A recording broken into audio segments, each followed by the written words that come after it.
Welcome to the show, everybody. Joseph Robert, the fantasy football counselor. We're talking NFL free agency 2020, specifically this trade with DeAndre Hopkins to the Cardinals and David Johnson to the Texans. I'm going to tell you who won the trade, why they won the trade, the fantasy implications regarding this trade, what happens. I got all the answers right here for you. Let's get to it.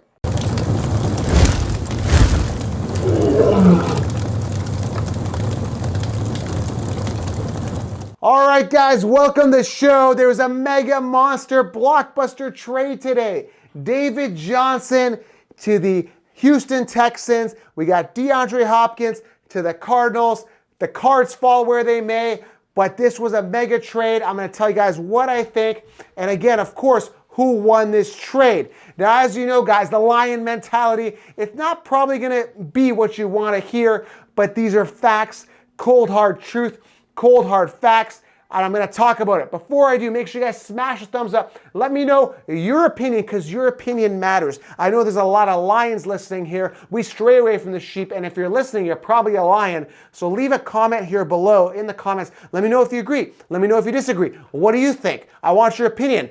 Ask your questions, and smash that thumbs up before we continue. I'm going to wait. I appreciate it, guys. It genuinely means a lot to me if you smash that thumbs up button, because I'm going to be providing a hell of a lot of good content coming your way for 2020 fantasy football. But we got to talk about free agency. There's a lot of moves going on right now. So who won this trade? I'm going to tell you guys at the end. But I will tell you right now, I love David Johnson to the Texans. Listen, let's talk about this. Fact of the matter is he got screwed because Kingsbury put him on the bench. So David Johnson now has an opportunity to shine, and it's still early, but I would say David Johnson should be a top 5 running back yet again. Right now, as of this moment, I got him sitting around 5 or 6. I've still got Saquon. I've still got Zeke Elliott. I've got Christian McCaffrey.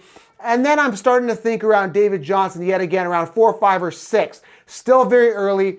But I think the Texans are going to work David Johnson. He is angry. You got to understand, if you are a starting guy, no matter what your job is, think of your job, picture your job, whatever it is you do, whether you're a lawyer, whether you're a doctor, whether you're a garbage man, whether you are a politician, whatever, are you a dentist, whether you're a receptionist, whether you're a salesperson, whatever your career, whether you're a grocery clerk, doesn't matter what you do. Imagine somebody comes in. Okay, somebody you knew that wasn't doing very good at their job. Okay, let's just say you're a lawyer and you know that this other lawyer had lost a lot of their cases. And you're like, okay, that lawyer's not that good. And he comes into your firm and he takes your job away. How would you feel? I would feel angry. I would feel frustrated. I would lash out. I would be angry. But also, anger and emotion strikes fire and power and passion, which means he's got to be angry. So David Johnson now going to the Texans where there is a void for a running back. And I don't care about Hyde. I don't care about any other running back there. Whatever happens, I don't care. David Johnson is the workhorse running back, and he's going to be a weapon there for the Texans. They got Watson. They've got Fuller. They've got other guys, other weapons there. And I know they lost DeAndre Hopkins. I understand that. But understand, guys, it's a pretty deep wide receiver class.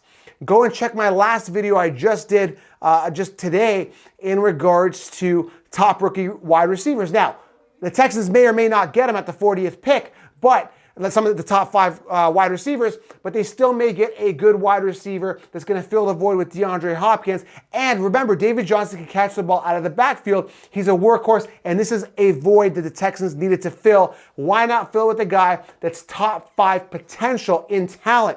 The only reason he was hindered is because Kingsbury benched him for 0 reason. Now, a lot of people are saying that David Johnson was sluggish. I get it. He wasn't 100%, but a part of that was his back was hurting him those 2 weeks, but he was still putting up solid fantasy production numbers.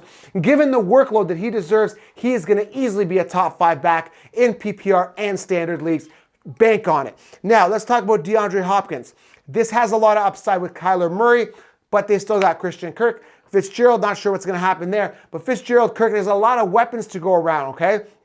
Now, Kenyon Drake, I'm not sold on him. Years to wow me, I'm not wowed. There is a ton of upside for Kenyon Drake, don't get me wrong, but he's not a proven running back, and he only had 3 or 4 good games. Now, if you're banking on your solid wide receiver running back, your solid running back 1 to be that workhorse based on 4 or 5 games, I'm not sold. This is the same thing that's happening with the Titans paying Ryan Tannehill. Why would you pay Ryan Tannehill a mega contract based on half a season of pretty good production? He had 6 years with Miami and did nothing. It's crazy. It's a crazy NFL free agency. And I'm telling you, I'm not investing in guys that have done nothing for years, okay?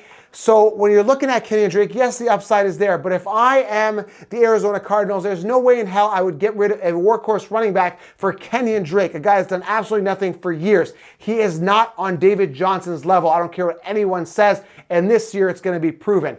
Now, when you're looking at DeAndre Hopkins, like I said, there's a ton of upside with him and Kyler. But again, Kyler, not a proven quarterback that's going to deliver on a high target level and high volume level to Hopkins. Again, with Fitzgerald, we don't know what's going to happen with Kirk and all the other wide receivers there.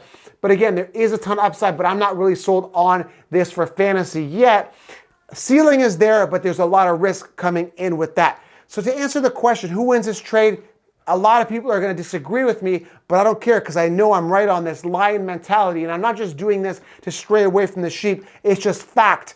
The scarce position, the running back position, the top 5 running back, David Johnson, I give it to the Texans. They easily win this one, and they're getting a solid top 5 running back in David Johnson. And I know it's a blockbuster, crazy trade here at Texans and Cardinals, but I got to tell you, man, the Arizona Cardinals lose here because they're going to need a running back. I'm not sold on Kenyon Drake being that workhorse running back, okay? That is my opinion on this. Now, I know some people think it's crazy, but I don't care because I would never trade I would never trade my workhorse running back for any wide receiver any day because there's so much more depth at that position. And I think the Texans have a plan with the rookie class being so deep. Go check out that last video as I break down these wide receivers. And the Texans have a backup plan. They will not just stay with Fuller because we know he's injury prone, okay? So Texans win. That's my opinion. Smash thumbs up. Leave a comment. Let me know what you think. It's been crazy, man. So much other stuff going on with Derrick Henry possibly. I think he got tagged here. We got Bridgewater possibly going to the Bears. We got madness. So much moves going on right now. It's exciting. Stay tuned to the channel. I'll keep you guys up to date. And follow me on my social media channels below. Smash a thumbs up. I will see you guys in the next video.